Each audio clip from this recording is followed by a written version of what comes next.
Hello, everyone. Thank you for joining me this evening. My name is John. Most of you might know me already. I'm a physical therapist at React Physical Therapy in Deerfield, Illinois. For those of you that watch football, it's week 15 of the NFL season, and we have plenty of injuries so far. We've had high ankle sprains, Achilles, ACL, MCL, hamstrings, ankle sprains. We've had so many different injuries. So today I wanted to have a discussion about health, wellness, fitness, injury prevention, and even recovery from after these injuries. Today I am joined by none other than Charles Peanut Tillman. And for those of you that may not know, I'm going to go through some of his accolades here.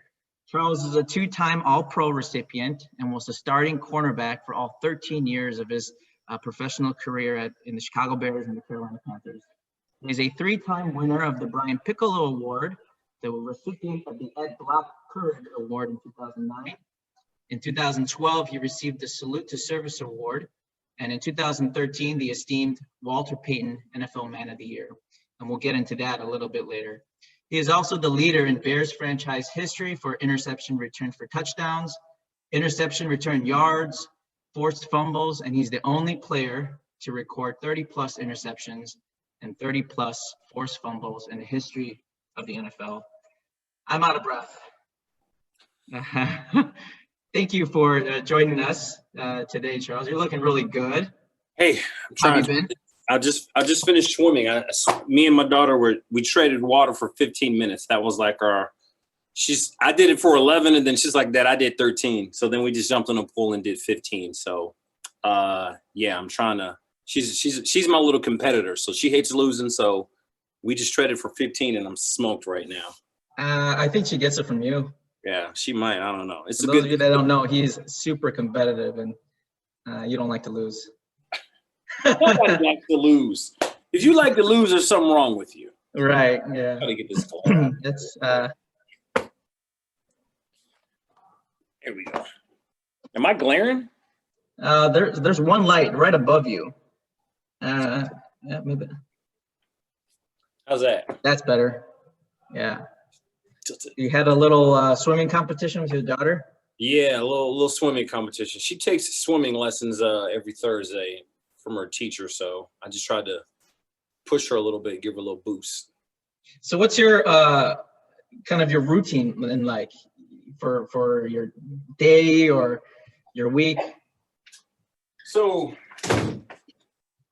here's my here's my iron paradise, right? Yeah. I actually got this rack when I came to React. You remember? I had one rack, and then I saw the one. You guys were like, oh man, I need to get that one. So yeah, there's my rack. Here's all my jerseys. But then I'm a Peloton guy, so nice. I do my bike. Looks like a fancy Peloton. I don't know. Yeah, it's just a regular Peloton. So this is where I do all my running, which is rare. And then my weights, my racks, and then that's where I get busy on the bike. So if y'all don't know me by now, I'm Nutty Buddy. And on Peloton? On the Peloton, yeah. I suck at it too. I'm not the greatest. Out of 50,000 riders, I can get about 10,000. That's about the best I can do. But yeah, man, every day, every morning, 6 a.m., 7 a.m., I just come in here and I get swole. I come down to the lab and I'll just figure something to do, and I'm in here jamming. I got my little stereo right there, and I try to get swole. So if anyone wants to join you, Nutty Buddy? Yeah, Nutty Buddy. Just 6 a.m. PTY BUDDY. Nutty Buddy. You being top 10,000 out of 50. I mean, that's 20 percentile. That's pretty good. Yeah, I just try to make top 20. Yeah, that's pretty good. It. I'm good with that. So, including Peloton, what else? You've been swimming with your daughter? I just started the swim thing. I'm not the greatest swimmer. I need to learn how to swim really good. I can tread okay. I can tread about 15, 20 minutes, but swimming, I'm not the greatest. I could use a swim lesson, but I really just lift, man. I really enjoy lifting weights. I've done a little CrossFit with the wife, done some stuff with her.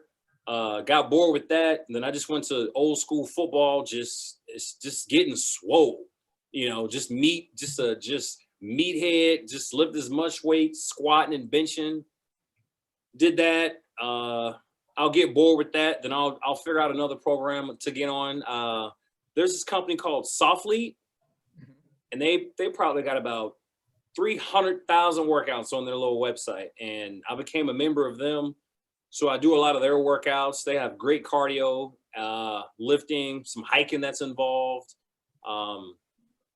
Yeah, I'm all over the place when it comes to working out. I do something for about a month or two, then I'll get bored, and then I want to try something else, then I'll get bored, then I'll go back to something else. Like, there's a million different workouts you can do. So I'm always looking for just a new one, Yeah, I don't know if you know, that's really good for the body too, in terms of cross training. Yeah. Not being compliant with one type of exercise and, starting to get some overuse injuries and stuff like that. So that's really good. I know you came by here one time, you're like, what rack do you have over there? And then you got really interested. I literally went home and bought it that day. Yeah, I literally went home and bought it that day. I was like, yo, I'm getting rid of my rack. I sold my rack for like $300, $200. Yeah. And I had only had it like 2 months. Then I was like, damn, I didn't think I'm terrible at math. So I didn't think that rack would fit down here. Yeah. And then I saw yours, was like, maybe I should have measured. It probably would have been a smart thing to do. And yeah, I went and bought it immediately. Built it. Seems like it fits. Oh, it fits perfect. I wish my basement ceiling was higher because I would have got a bigger one. Yeah. I wish I had more room in here to work out, man. Like I don't know. It's small. It's convenient. I don't, because of COVID, I don't have to go anywhere. I can literally do everything. I follow this hashtag functional training on Instagram. Oh, okay. And I mean, there's so many different workouts that these people post, and I steal stuff from them all the time. I'm always trying something new off of, a lot of my workouts come from Instagram, believe it or not. Mm-hmm. And you just pick and choose? I just kind of pick and choose. Like, I think I need to work these quads. I think I need to work these glutes, these hams. Yeah, all right, cool. Let's get it going. How many people we got on here right now? We got 21 participants. So we got Jester. Oh, someone follow me. Kool-Aid 11 324. We got Kelsey, Mark, Martha, Michelle, Nancy, Rachel, Rush, Thor, Will. I see their names. I don't know what you're reading right now. I don't know. Bianca, Kim. We got 2 Biancas. Okay. Bobby, Emily, Hugo. Yeah. What's going on, y'all? Okay. Someone left. Great. Yep. Someone left. Darn it. We must be boring. I'm seeing their names. I don't know what you're reading right now, but I just see people's names on the side. And wait, someone sent me a message. Chat? Yeah, Mark. Yeah, yes, sir. Yep, see, there it is, right there. All right, this is cool. I've never really done this. What's up, bud? What's up? Yeah, technology. It's the little things that get me happy. I think Kool-Aid is another Peloton account. Sup? Was that you? He just hit me up. So I've kind of introduced all the NFL injuries that have happened this year. And there's a couple of different factors that, make this year a little bit different. Mm-hmm. Lack of probably training before, but also the preseason games. And what are your thoughts on the amount of injuries? What do you attribute it to, or? Every year there's one injury that just kind of pops up every season. And I think to me this year, it seems like there've been a lot of ACLs. There've been a ton of ACLs. And I don't know if you guys have ever torn an ACL. I pray that you don't. It's one of the worst injuries. It sucks. I tore my ACL in, I think, November of 2015, and I got my surgery, and it took us, 10 months, 10, 11 months to get it right. And that was me going every day, 5 days a week, about 2 hours, 3 hours. Like, we got right for literally 10 months, and it's a full-time grind getting back. And I feel like I did pretty good in 10 months, I was like 36. I was 36, 35, 36. So I feel like it was good. But to answer that question, it's so football, you're gonna have injuries. It's in any sport, it's just the nature of the game. It's a part of it. But I think you can mitigate that by how you train, what you train. And I guess what I mean by that is you have to know how to decelerate when you know how to slow down when you're running, know how to plant, know how to, put your foot on the ground and properly pivot. If these are some things you know how to do the proper way, the correct way, you're definitely going to do yourself a service and mitigating yourself from possibly rolling your ankle, breaking your ankle, ACL, MCL, PCL, all the L ligaments that you have in the leg. TC Boost is a place where I worked out. It's in the North Shore. They do a really good job of teaching adults, kids, if you've never at that high level of athleticism or competition, they do a really good job of teaching you how to plant. And you'd be surprised because once you figure out the proper way to plant, to cut, it's more efficient, and then you realize how much faster you are. So, yeah. So it's not just everyone can cut, pivot, run. You're talking about the skill of it, learning the skill of cutting, pivoting, actually learning how to do it and control that movement. Yeah, learning how to do it, knowing how to bend your knee, knowing how to do a shuttle run and,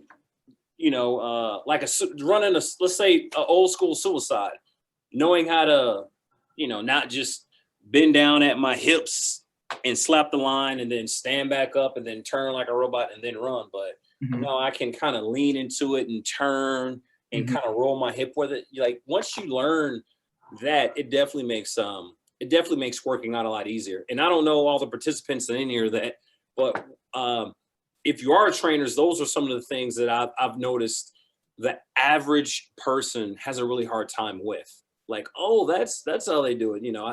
I think the average person thinks the athlete, whether it's NFL, NBA, MLB, whatever, I think we've learned how to cut and pivot. We've learned our bodies really well. We know the anatomy of our body, and we can, we get the most bang for our buck by how we train. And it's kind of funny when I would go to TC Boost or just not even TC Boost, or just a regular gym, and then you see people trying to emulate what you're trying to do, and I'm like, no, you gotta like bend your knees, and they, instead of the bend the knee, they just kind of bend at the hip instead of doing one of those things. Just like, no, you gotta.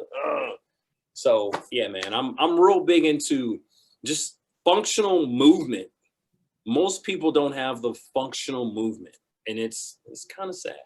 Yeah, as a physical therapist, we're looking at that too, kind of the motor control. Yeah. Like, can they bend their knee? If they can, is that the right way to bend the knee? Like you were just saying. Does it go inward? Does it go out? Does exactly. It's going, yeah. Not all knee bends are equal, right? So even like a shuttle run, bend at the hip and lean this way. Can they do it? Number one, maybe they can't. And that's something that a therapist can work on with their mobility. Right. They can get there and not doing it right. Is it cueing? Is it kind of motor control? As an athlete, you probably had hours and hours and hours of practice and repetition. 10,000 hours, baby. 10,000 hours. I've been, seventh grade. Yeah, seventh grade, the sports was so. How can I say this without being offensive? I think Texas is king as it pertains to sports. And I say that because there's this class called UIL, the Universal Inter something, I forget the acronym. But in seventh grade, I started lifting weights in school at junior high. And from August till May, you're just lifting weights. But they're teaching you how to lift weights. They're teaching you how to run. They're teaching you they're basically giving you a foundation. If you play basketball, if you run track, if you play tennis, if you maybe not so much golfing, but volleyball, with all these sports, you get time in school. That is your PE. It's not just a regular, hey, let's play dodgeball PE. It's not that kind of, first grade, second grade PE. It's an upper level advanced PE.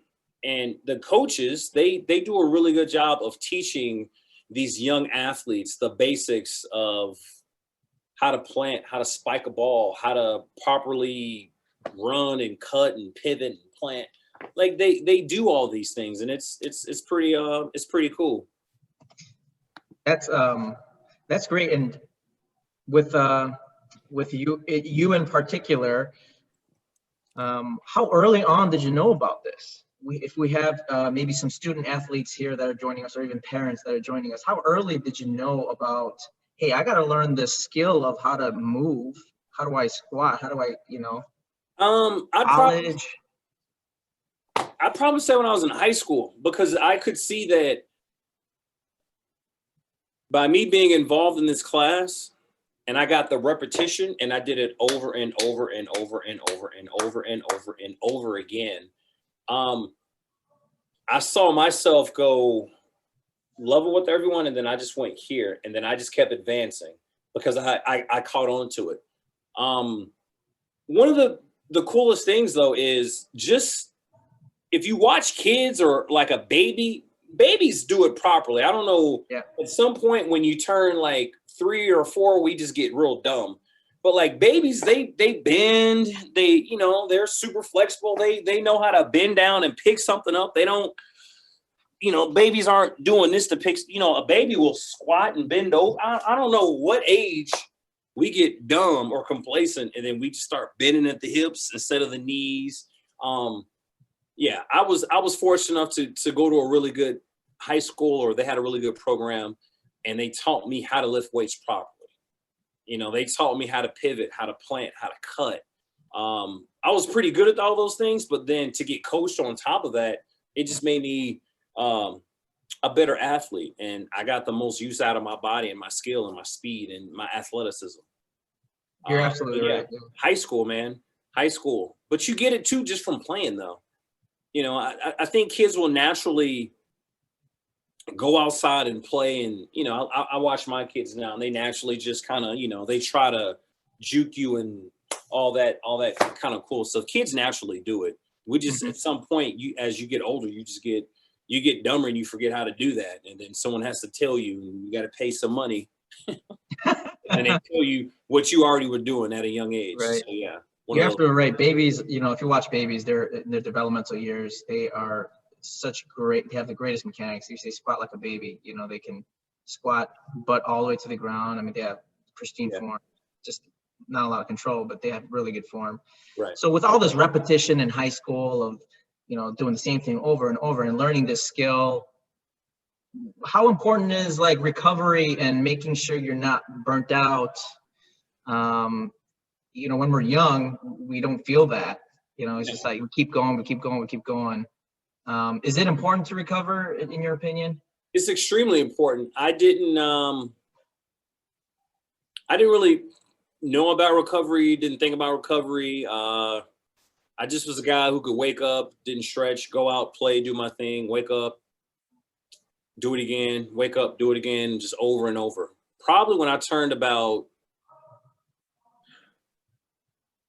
about the 2011 season. Mm-hmm. So I'd already had about 10 years.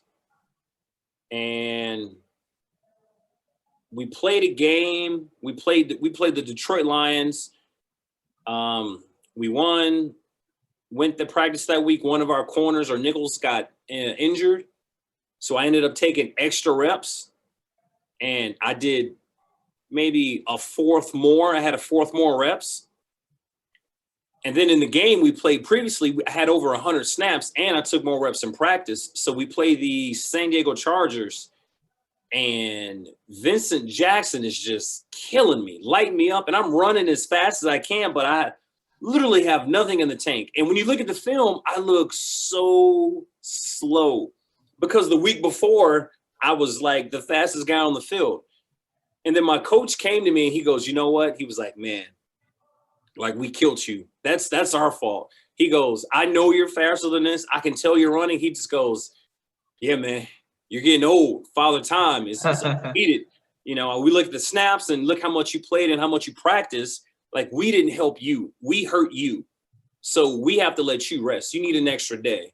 And I think that was the first time that I realized how important a recovery was. You know, whether it's, you know, cold tub, hydration, the pants, the compression pants. Compression pants, yeah. Yeah, all that stuff. Getting massages, getting the blood flow, getting all that, the blood flow, the movement, just all that stuff. So yeah, I think that was when I first realized, like, man, my legs are dead. I have no legs. Like, I can run, but I'm so slow. So And yeah, that was this the first time. is 10 years into your career. Yeah, it was like it was about 9 or 10 years where I actually felt it and I saw it in a game. It was the first time I was like, dang, I have nothing left. And I didn't even realize it. I was like, damn, what's wrong, man? I didn't have any juice. And I was talking to Jackie, like, I don't know what it is. I was just like, you look slow. And I was like, I don't know why. Why was I so slow? And my coach he was like, look, you're not slow. It's just, you don't have any legs. We ran you too much. That's our fault. I was like, oh, that's what it is. Okay, I guess I can get old. So what changed after that? Did you take things into your own hands? Did the coaching change? So instead of me practicing on Wednesdays, I just got an extra day off. So if we played a game on Sunday, I would get Monday, Tuesday, and Wednesday off. I'd get 3 days off. And during that time, what are you doing? What are you doing specifically? So you just get more mental reps. So I'd go out on the field, but I would just visually see everything, and I would just take mental reps. Mm-hmm. I'd walk around, I wouldn't lay around or anything like that, but I'm still getting in a hot tub, cold tub. I just needed an extra 24 hours to just fully recover. That's just kind of what happens. I was, I've always been a massage guy, hot tub, cold tub, but I think I just needed another 24 hours of just doing nothing with my lower body to fully recover. Just taking the rest. Just taking the rest, yeah. But just kind of listen to the body. Legs is like, hey, we need a break. So I gave him a break. So as a physical therapist, we see that as like, wow, that's kind of a red flag, because a lot of these injuries that are happening, and especially the non-contact injuries, are happening when people are, they're really tired, they're fatigued towards the end of games, when they've had a lot of reps and not a lot of recovery, they're not fresh. So the skills, even if you know that skill very well, these movements, these cutting and pivoting movements, when your body is fatigued, your mind is telling your body to still cut, still pivot as fast as you were doing it, rep number one, but your muscles and everything else that coordinates those muscles are not keeping up with it because they're actually too tired, they're fatigued. But isn't that the great thing about the body, though? Like, the thing I find fascinating about the body is, think of like a car, right? When you start your car, it fires in the same sequence all the time. Yeah. Right? Our bodies kind of do the same thing, but yet if my quad muscle goes out, well, then my glute's gonna take over and override that quad muscle and go down to the hamstring, to the calf, and tell it to do something. Like, I'm amazed at how our bodies just, no matter what, if something's broke, all right, screw it. We'll override that bone and we'll kick in this muscle and we'll pull energy from here and we'll just keep it going. We'll just keep it going. Absolutely. We call that compensation, right? Yeah. Your body's going to find a way to compensate to get you to do what you need to do, because the mind is like, we got to finish, whether it be a race, the fight or flight. I think that's when that fight or flight response comes in. Oh, I got in a fight. Someone's chasing me. I twisted my ankle. Freddy Krueger's chasing me. I twisted my ankle. What am I going to do? The body up, the ankle. Come on, toes. Let's go. Yeah. We got to figure something out. Yeah. The body going to find a way to fight. Exactly. You're absolutely right. You don't have to be conscious of that sometimes too. Like, sometimes you just don't know this is so tired that you can't move. Your body will just turn on that second engine and say, hey, we're still going to go. We're going to use this pathway. We'll bypass this hamstring that's so tired and we'll just go straight into this. So the prime example, we played Detroit, another Detroit game, right? So we played Detroit in 2013 at home. Playing Calvin Johnson, I try to do like a jam or something, and I felt like after the play is going on, I felt like this burn in my tricep, right? I finished the whole game, finished the entire game, and afterwards I go take a shower. I go see the docs. I was like, hey man, my elbow is a little tight. It's like burning a little bit. Started to swell up a little bit, nothing crazy, but I finished the game, so I thought I was fine. And he was like, push on me. And I was like, I can't. It's nothing, Didn't think nothing of it. Get the x-ray or MRI. I ruptured my triceps tendon. And then I'm saying to myself, how in the hell did I play a whole game with a ruptured tricep? But your body just kicked in and was like, my adrenaline was pumping. So for those 3 hours, I was good to go. And then as soon as the adrenaline was over or the game was over, the adrenaline died. My body was like, all right, we don't have any more go-go juice. We're good to go. And it was a wrap. It was kind of like when you play Mario Brothers and you get that little star, and then you can go and you're invincible for, 15, 20 seconds. And then when that star is out, you just done, and then you get hit and you die. And that was kind of like I had a little star and I ran out of juice. Yeah, I remember that. And that's just, that you're right. I mean, that's our body just finds ways to get it done. Yeah. In the spur of the moment. And once all that calms down, all that neural drive, all that adrenaline, like you're saying, you feel it. It hurts. You can't do anything. You feel disabled. Yeah. Yeah. Definitely felt disabled. I had one arm. It was terrible. Yeah, that was your. His calves, big. That was your right arm. It was my right arm. Yeah. Yeah. That didn't happen once, didn't it? It happened twice. Happened twice. It happened twice in 11 months. Yeah. Yeah. Twice in 11 months. A ruptured tricep. Yeah. Yeah. Same one, wasn't it? Same one. What is your take on nutrition? I wish I would have knew more about nutrition when I played. Why do you say that?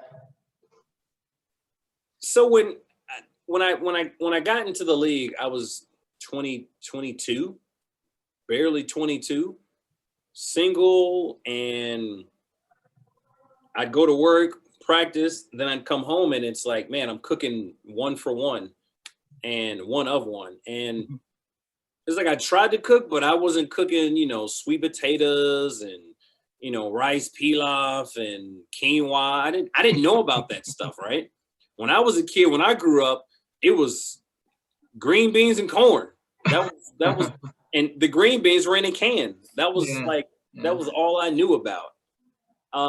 As I got older, probably in my 30s, I discovered there's a lot more to nutrition as it pertains to how it affects you and how you play, and digestion, and just your GI and probiotics, and just all that. I learned about the obviously what we put in our foods, the processed versus non-processed, and non-GMO and organic. That whole I didn't really know about that. I learned about that toward the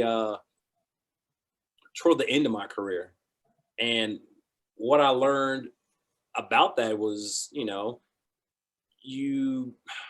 how can I say this? I think I just learned that I felt a lot better the more clean stuff I put inside my body. So it's I just wish I knew about it a lot.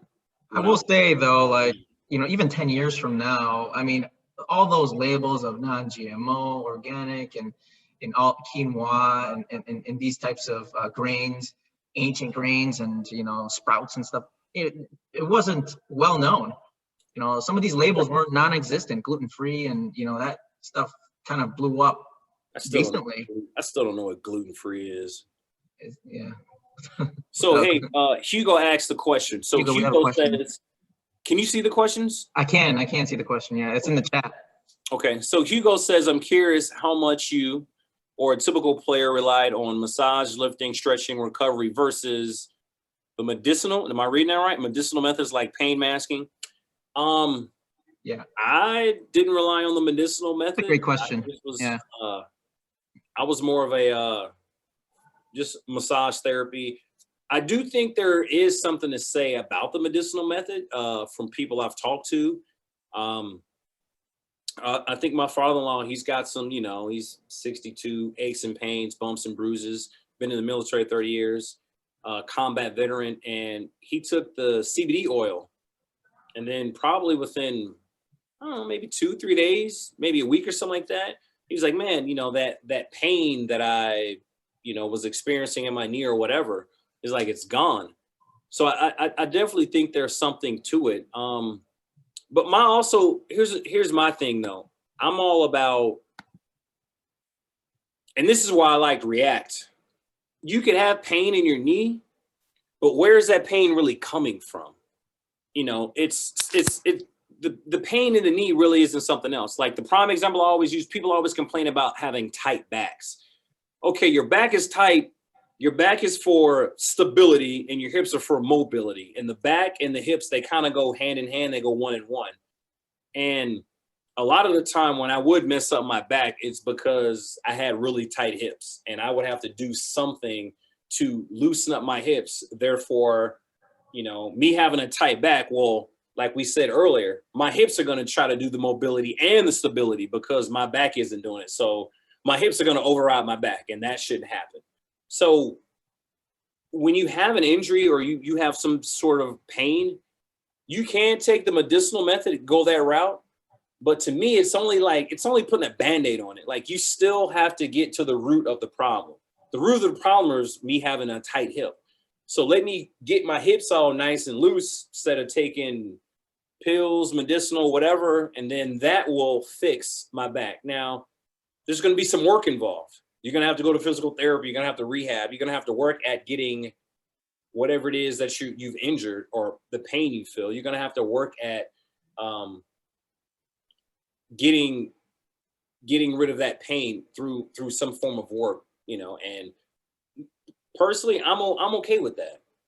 I like that. I've had knee pain, and then I saw one lady, and she's like, the advice she gave me. I saw a physical therapist when I was in Cleveland. I went to the Cleveland clinic. She was just like, "Oh, you probably just need to reset your knee, and the knee, it doesn't track all the way. You got to do this." I was like, "Man, that's it. That's it. I don't have to take a pill, or I can. Oh yeah, So I've been doing that myself, and my knee's been feeling fine. So I don't know. That's just my take, Hugo. Hope I gave you like the long version. Sorry.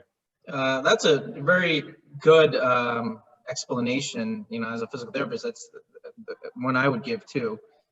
He's talking about different compensations. We talked about that earlier, and addressing the root cause of the problem. Hey, my back hurts, but why does my back hurt? It's a symptom of something else that's going on. I have really tight hips, so I'm using my back too much, and my back has ended up getting sore. That's exactly what you're saying. So yes, pharmacology and pharmaceuticals is great for taking that pain away, but like you said, it's a Band-Aid. It masks the problem. It doesn't fix it. It's not going to go away until you actually fix the problem. You'll end up taking those pharmacology and pharmaceuticals over and over and for a long period of time if you want to do your activity still. Bobby asked the question. He said, as you head into your 40s, how do you expect your workouts / activity level and diet to change? It's never really changed since I retired. I've been out of the league 5 years, and I've been the same weight for the last 5 years. I'm still at my playing weight. Maybe I'm just a little slow, and I feel like I can still play, or at least that's what I tell myself. I'm a little obsessive about my weight, so I step on a scale probably 2-3 times a day when I wake up and when I go to bed, and somewhere in the middle of the day. I eat pretty healthy. I eat pretty clean. My family has a history of diabetes and high blood pressure and all that other bad stuff, so I know I got, pardon my French, shitty genes because of my relatives. So, I already have one daughter with a heart transplant. My other son has a heart condition. So I'm just, our family, we're all about the healthy eating. I don't think my diet's changed too much. One thing I have learned is I'm trying to cut out red meat, not completely, but just more than what I have. So I probably do red meat twice a week now. I'm really trying to incorporate the fish, the chickens, the turkey. I've even done the vegan thing. I did the vegan thing for like 2 weeks. Now, the problem I have with vegan is I have to eat too much food just to, I literally eat all day. I'm like that big, tall brontosaurus dinosaur where they just literally eat all day. I can only eat so much lettuce. I like the vegan thing. It's cool, but I can do vegan like 2-3 days a week. If I do the fish chicken, I can eat 3-4 times a day and I'm good. Vegan, I'm eating about 10 hours a day. I still have a very, very, very high metabolism. So I'm probably burning, I probably eat about 40 or 4 to 4,500 calories a day. I'm still very, because I burn a lot. So I'm very active. So yeah, Here's a very important question. Too much. Can you still dunk? Can you still dunk? I can still dunk a basketball vertically. There you go. See, that's that's your level of your standard of fitness right there. That's my standard of fitness. I'm 39. I'll be 40 in February, and I can still dunk vertically. The day I can't dunk a basketball is when I tell myself that I am no longer athletic. So I try to pride myself on still being able to dunk a basketball vertically. So it might take me 3 or 4 tries, but I can still get it. I can still dunk vertically. You're welcome, Bobby. That's a great question, Bobby. Thank you. Jester has said, do you have any routines that you followed when you were playing during the season, off season? Yeah, during the season, I didn't drink a ton of alcohol. I drank a couple of beverages, but it was always on like a Monday, Tuesday. I ate pretty clean. I don't want to sit here and tell you guys like some BS lie. I have cheat days where I eat donuts and candy and junk and cake and ice cream. I have my cheat days, but when I'm on vacation, yeah, I'm cheating the whole entire vacation. For the most part, I do pretty good. I'm pretty clean. I don't, I smoke a cigar probably once a month. I like to smoke cigars. I just started kind of doing that. But yeah, man, my all season was really just, it was pretty chill. When I played, my body was my business. So I put a lot of money into my body because that's what made me money. And that's what kept me playing in the NFL. So I didn't have any crazy, I never had to fight weight or cut weight or never had any of those types of problems. What about physical routines? You talked about some diet routines that you were doing. What about some physical routines that you had to follow during season, on or off season? So during season, I probably lifted about 3 days a week. I didn't go crazy heavy because as a DB, I ran a lot. Yeah. So I wanted to have enough. I wanted to have enough for my legs to play the game, considering that one time. So I would just lift lighter weights, but I would just do more reps of the weight, just so that I could maintain. You're not looking to get strong during the season. You're really just trying to maintain during the season. You get strong in the off season, and I think people don't really realize that. Like in the season, we lift on our own. I'd go in 3 days a week, run a little bit after Sunday. I'd, maybe get a swim or something in, maybe ride a bike or elliptical just to kind of, to get that lactic acid out of the system. But yeah, I lifted about 3 days a week. I started to swim on Sundays or Mondays, so I wouldn't have to run. It was the best way to get the lactic acid, and I can get a full body workout without actually tearing, without pounding my knees and stuff like that. So it was really good. I think that goes into kind of the recovery. You were basically recovering. Yeah. During season, you play. It's hard games. And you're just recovering from those games. That goes into some of Will's question here. How do you block out some noise? How did you and your teammates balance information you were getting from team staff versus your personal trainers? There's a lot of methods out there, and everyone has their favorite. How did you sort through the noise? I think you just have to go with what works for you. We're all professional athletes. We're all highly competitive, highly talented. But whatever Lance Briggs did, it probably doesn't work for me.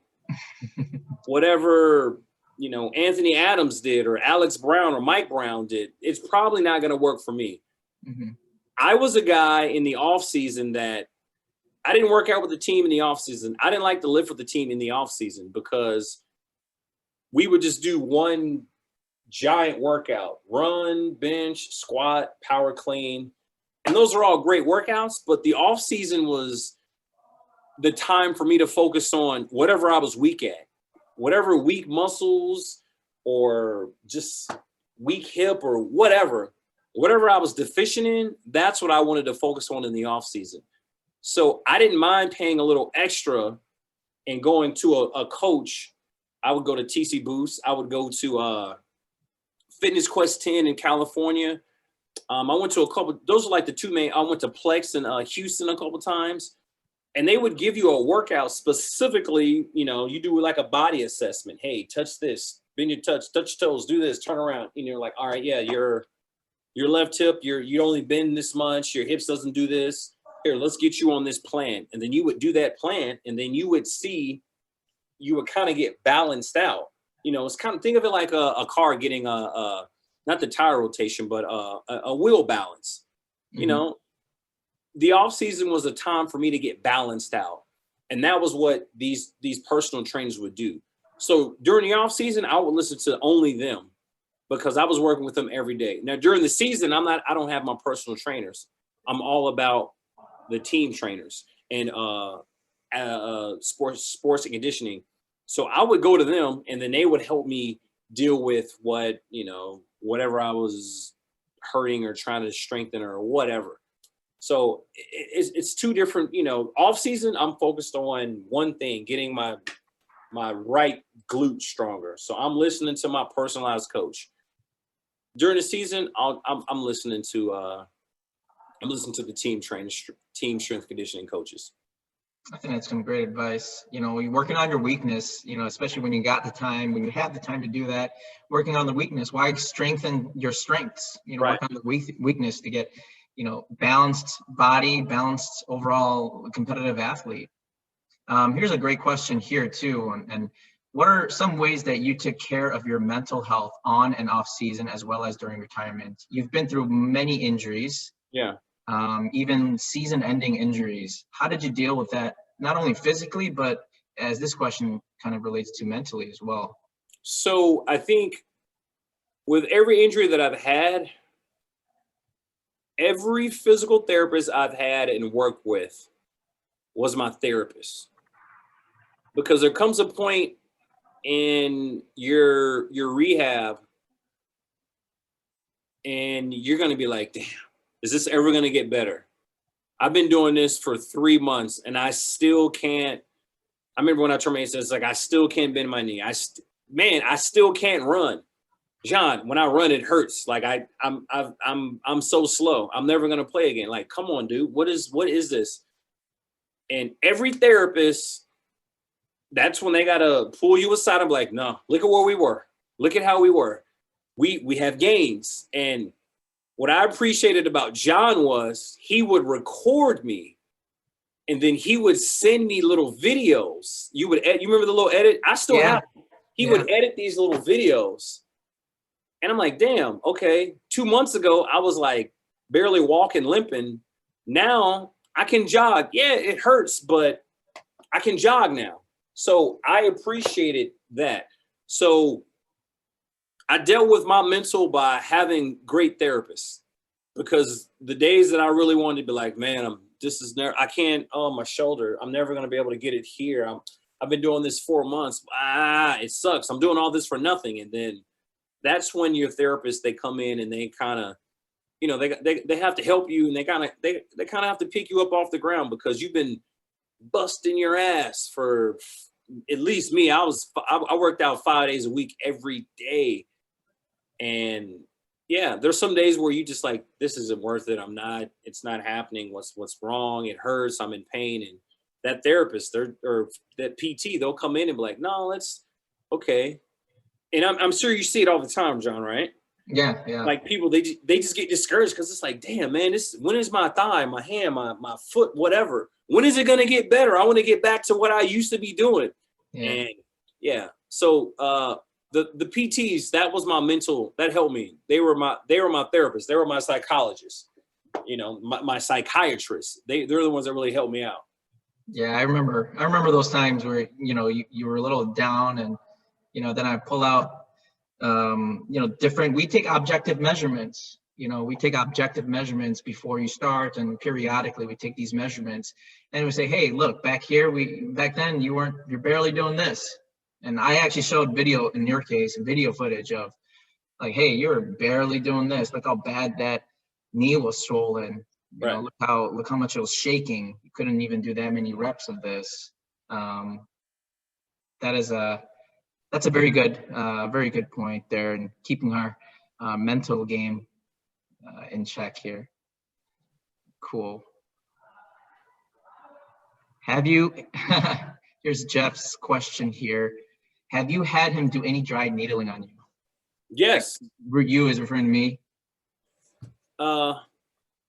Yeah, he does it all the. I ain't gonna say all the time, but he's done it before. I'm personally a fan of the dry needling. I remember used to get my traps.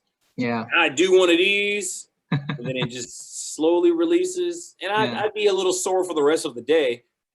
But I would literally feel the knots. They would just, it's like popping a pimple. They just kind of go away, And then you're instead of being here, they roll back, and it's just they're nice and soft. So yeah, I enjoy it. I like to bend the needles though. I like to see how strong or how tight my whatever is getting needled, and I like to see how much I could bend it. I would always look at the needle like, man, wow, I bent that one pretty good. Yeah. You've had some really, kind of memorable experiences with those needles. Yeah, sometimes they would go in and it would hurt, and you have to throw it away and get a new one. And then you'd bend it really, almost like 90 degrees. Some came out really, really bent because he had such a strong twitch response to it. Awesome. Here's a question here. As a student PT who is interested in working with athletes following graduation, what are the most important qualities, traits that kept you coming back to React or TC Boost? So I would say with React is they get the whole body. So you might injure your triceps, but why is your triceps still tearing, or why is that still happening?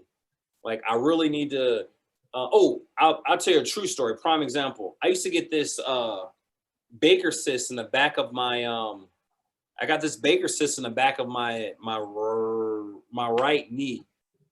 And I got it drained twice, and it just kept coming back. And I remember seeing Dave, and Dave goes, he does this little Mr. Miyagi stuff, and he's doing the body assessment, and he goes, oh, no, this muscle is overriding that muscle. So we have to do this a couple times. I'll work on it. I'll rub it out, do this, blah, blah, blah. And then miraculously, it happened. Let me get rid of this, and that'll never happen again. And since that, I've never had another Baker cyst in my right knee. My dumb butt would have probably just keep getting it drained once a month or whatever, and that wasn't the right way. So I keep going back to React because they diagnose and assess the whole body. Yeah, you got ACL surgery, but we're still going to look at everything you have. Our bodies are connected.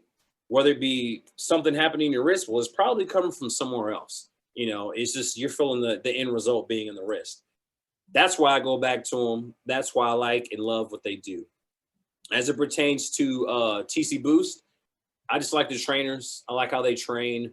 I like to think that they help me become a little faster. I think I'm fast, but they make me faster by the technique of what I'm doing. I can run a 4.40, but can they get me to a 4.38? Can they get me to a 4.37? Can they get me 0.3 faster my 40? And they can, because they're really good at technique. They're really good at the technique, and they're really good at helping you build a foundation.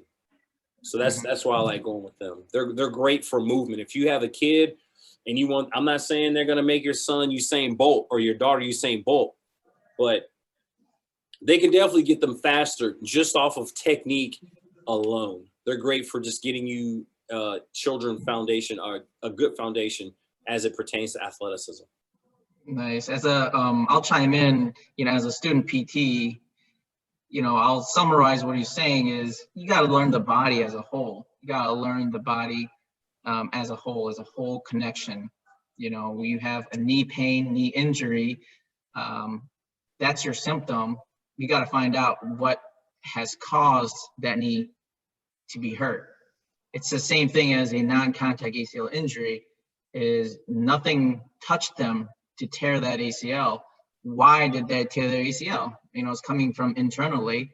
And you got to know the ACL was the weakest link, so that ended up being torn, but what caused that to be torn? What causes this type of injury? So knowing the body as a whole, as a therapist, how everything works together and how everything is linked, I think it's a very important quality to know when treating. So great questions. I do want to spend some time in talking about your wonderful foundation. Yeah. So can you explain to everyone what your foundation is and what it does? So 2008, I have the Charles Tillman Cornerstone Foundation, and essentially we help chronically and critically ill children throughout the greater Chicago area.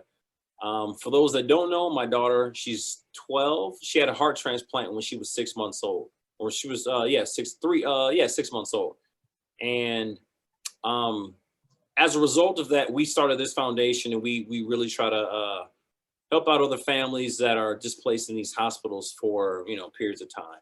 One of our programs that we do is called the Tiana Fund, and we write micro grants to families that are in these hospitals. And essentially, whatever the family's greatest need is, our foundation, we come in and we can provide them with that assistance. A lot of what we do, we pay rent or mortgage. A lot of families, they go from having 2 incomes to 1 because their child is very sick, and you lose that insurance. You lose the 2 paychecks and only having 1 paycheck, and then you slowly get behind on bills, and we can come in and pay, help you with that bill. So it's something you don't have to worry about. Wheelchairs, hearing aids, we fumigated homes, medical bills. We've done pretty much, there isn't anything we can't do. We built a ramp, a sidewalk for one family because they didn't have one. The city didn't do it, so we came in and helped that family out. Just stuff like that. We take donations all the time. We're doing Christmas donations now. Kind of hard with COVID, so we're not physically going to the hospital, but we're just taking stuff over. Had a huge shipment today. We took a bunch of food and clothes over to Inglewood on the south side. Helped out some families there. We have a tender brunch. It's a mother's brunch for all the moms who take care of their kids. Whenever we get sick, who's the one that takes care of you, John? It's your mom, right? So moms are the ones that hold the glue together. And as a kind gesture and appreciation to all these moms, we bus them over, we feed them, we do their hair, do their nails, give them a massage. And you really just, we're breaking bread with a bunch of moms who get it. They're with other moms who have been in similar situations. And it's probably one of the best events that we do. And it's super fun, super dope. And yeah, man, we're just trying to, help people. Someone helped my daughter, and I'm just trying to extend the olive branch and help others that have helped me or help my family. Yeah, and I don't know, for those that are in attendance, these are supporting Chicago, hospitals and Chicago mothers, right? Chicago families. Yeah. So we're affiliated in just about all of the children's wards of all the hospitals in the Chicago area. And you have a locker room in some of those. So it's not a locker room; it's a locker. Inside the locker, we have laptops for kids, Xboxes. At some point in time, we'll probably have to get rid of the Xbox and get the new X series or PS5, but that'll be a while from now because those things are like $700. Yeah. But we're affiliated in all these hospitals, and we got games and movies and just electronic devices for the kids, just something for them and the parents too. Just something, you might want to check an email. Or we had one mom who was in class and she basically got her degree on one of the computers that we were able to provide her with because her son had to be in the hospital full term or full time. That's great. And I know I've been to many different events that the Cornerstone has hosted. They're wonderful events. All proceeds go to the Cornerstone Foundation. And I know this year has been an interesting year. So there were no events this year, right? Yeah. Some of them, a lot of them were canceled because of everything that's been going on. So how can someone, we want to contribute, how can we contribute? CharlesTillman.org. Every dollar counts. We're not looking for people to donate thousands. If you donate $10, hey man, that's $10 towards somebody that you're helping. And I promise you that money, 100% of it, it is going to this family, this child. It's going for a great cause. And yeah, I appreciate it. The foundation, we appreciate it. Truly, we do. I think last year we paid about $300,000 worth of, we spent $300,000 worth on bills, just helping out these families in Chicago. Yeah, I love the event that you do for the mothers and give them a day of pampering. And yeah, they enjoy it. They need it. They need it. Really, they do. Right. Yeah. Any events? I know I heard rumors there might be a virtual event maybe coming up sometime soon. So we have a virtual event coming up. It's cooking with me.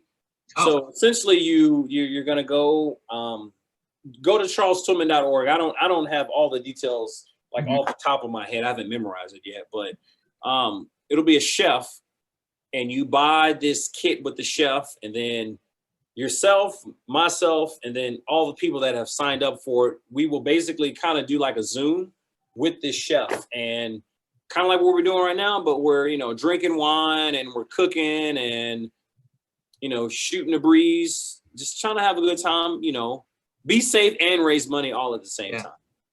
I think that's great. When is that event? I believe it's in June. January sometime. I mean, January. I said June.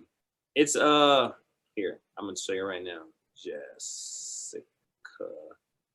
It is up. It's downloading. It is the January 15th.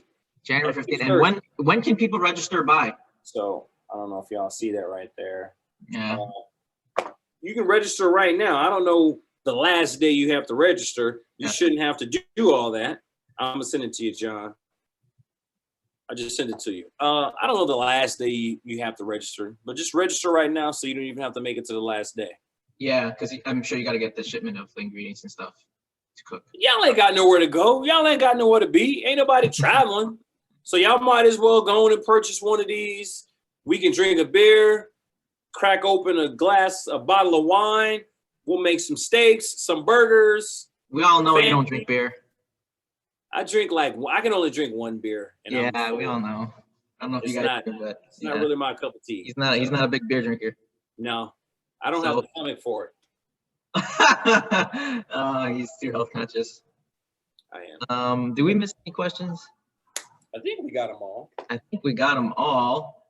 Well, I appreciate everyone coming in and listening to our discussion here, and especially thankful for Charles to make time out of his day to come here today. I do want to share the screen if I want to share a screen for. So here's the information on the Cornerstone Foundation. Just go to charlestillman.org. There's on the top right corner, there's a make a donation button, and it leads you to another page, and you can make a $1 donation. You can make any type of donation with that. And you can also sign up for this cooking event for January on that website. So if you want to jot that information down for those people. Okay. Any last questions here?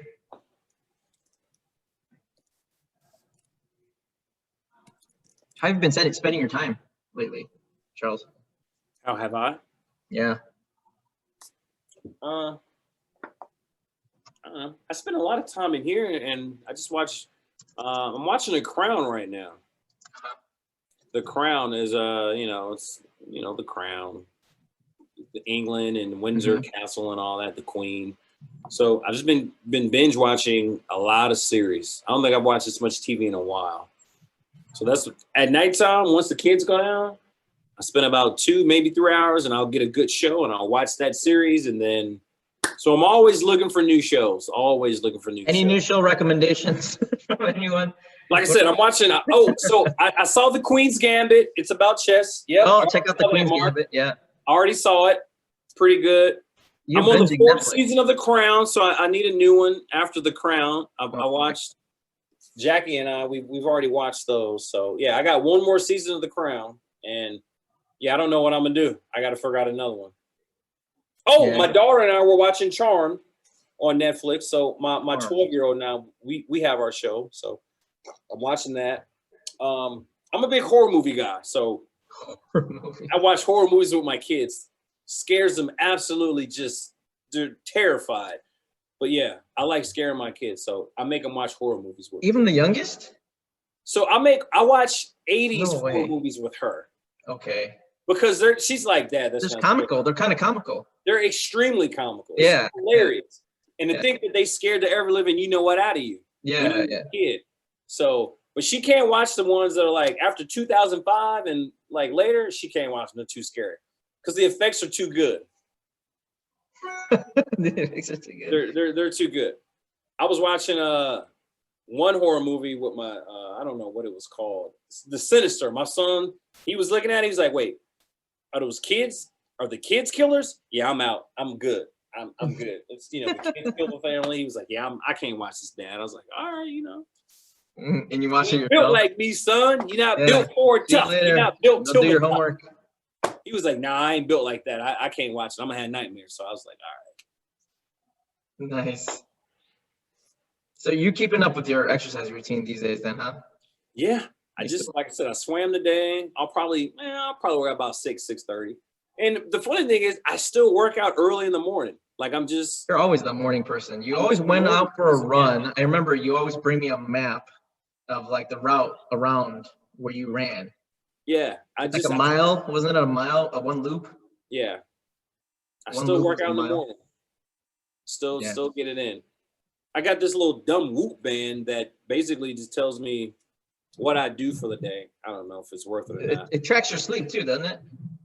It does, but I mean, I wasted money and just basically an app telling me how much I sleep when I know how much I slept. Yeah, what new gadgets have you bought? Too many. I remember when you got I remember this. I'll forget to tell the story, but you got the Apple Watch. You're like, I hate this thing. Hated it. Got rid of it. Gave it to my wife. Yeah. You're like, it's the dumbest thing ever. Now I got this damn Whoop that she bought me, and it's like, I paid all this money for it to tell me that I'm not recovered. Yeah. Like, are you serious? So. Yeah. Any other gadgets that you got? Drone. I'm a big drone guy. No, you're not. Yeah. You're not a drone guy. Love the drones. DJI. I love the drones. No, I love their drones. I have the Mavic Pro Zoom. You making videos or what? I do. I've made a couple videos. I have a what do you call it? The Oculus Quest. These are porn. I don't know what this is. Virtual reality. Oh. It's pretty amazing. With what? With games or with the drone? Yeah, or what? no, with games. Oh wow. Man, I fly. I go skydiving. I rock climb. Man, I fight Darth Vader with the Force. No, you don't. I do all that. I be shooting. I'm like Mel Gibson in the 80s, man. I'm like, is it realistic or is that just like? No, it's realistic. I fell off a cliff one time and didn't die, but I felt like I died. You didn't. I in the game I died, but I was like, ah. Have you broken anything doing that? No. No, you gotta get the drone to record you playing this Oculus. It's pretty fun. You gotta get the drone to record you to do that. It's pretty fun. That's hilarious. If you didn't have COVID, I'd bring it by. I don't have COVID. I don't have COVID. You got to check it out. Look it up. Yeah, I'll check it out. Oculus, what is it called? Oculus 5? Oculus Quest. Oculus Quest. Yeah, it's pretty amazing Okay. videos. All right. I think we have gone through, all these questions. Yeah. Well, thank you everyone for joining us in our discussion. Thank you, Charles, for participating. Yeah, man. Very good discussions. We took a lot of little gems and pearls out of your discussions, and we appreciate all that insight. Man. And everyone check out the charlestimon.org, the Cornerstone Foundation. And if you have the means, maybe support that organization as well. So It is much appreciated. Thank all, I think it was like 21 people, 22. Thank y'all for coming out, hanging out. Emily, thank you so much. Mark and everybody else, you guys are great. Had a good time. Super cool. Thanks, Rachel. You're awesome. thank you. Jester, thank you. Appreciate you. Joe, thank you. Appreciate it. Kelsey, thank you so much. Good to see you too. Allie, you rock. Thank you very much. Thanks, Allie. Thanks, Joe, everyone, Kelsey, Chester, Rachel. Yeah, we got. I said all that. I know, Bianca, sorry. thanks, Bianca. Bianca, number one, because there was like two. Ooh, Allie, your last name is Boudreaux. I went to school with a lot of Boudreaux. Michelle, hey, Is this in Louisiana? yes, Lafayette, yes. I went Yeah. tons. Ashton, what Thank up? you, Ashton. Yeah. Boudreaux, yeah. I'm sure she's like, and I don't know where she's at, but yeah. Yeah, she just Cajun. she bounced. As soon as you said her name, she's like, peace. Yeah, that's like Cajun to the core. Yeah. I just got excited because her last name was Boudreaux. It took me back. You peaced out. Thanks, Bobby. Later, Bobby. How do you say Bobby's last name? Buchik? I'm not gonna do it. No, Thanks, Bobby. Buchik. Bobby B. Or Bobby. Bobby. Alright. B. Bobby Buchik. I think it's Buchik. I'm not gonna even do it. Say it No. really fast. Me? Yeah. Nah, Bobby V. Buchik. Buchitz. Nope, it's not an S, it's a K. Buchik. You don't know that. It's a C. What do you mean I don't know that? It's a C. You don't know that. You don't know that. You gotta ask him personally. Whatever. All right, I'm gonna go eat. But say it. All right. Who? Say it. Buchitz. This is painful. Just get off now. All right, guys. Good night, everyone. You got Be a safe doctor out who there. can't even say Buchich. Be safe. Thanks for coming. Y'all have a good one. Everyone Peace, have a. Bobby. Did I say your name right? Bobby's not here anymore. Sugar honey iced tea. Yeah, he's not here anymore. See you in 5, John. See you in 5. Okay. Who's Kelsey? Kelsey, see you in 5 minutes. We'll see you tomorrow. Oh, that means tomorrow. Okay, yeah. Okay. Later, Kelsey. Bye, everyone. Good night. Be safe, everyone. Thanks for coming out. God bless. Good night. Thank you.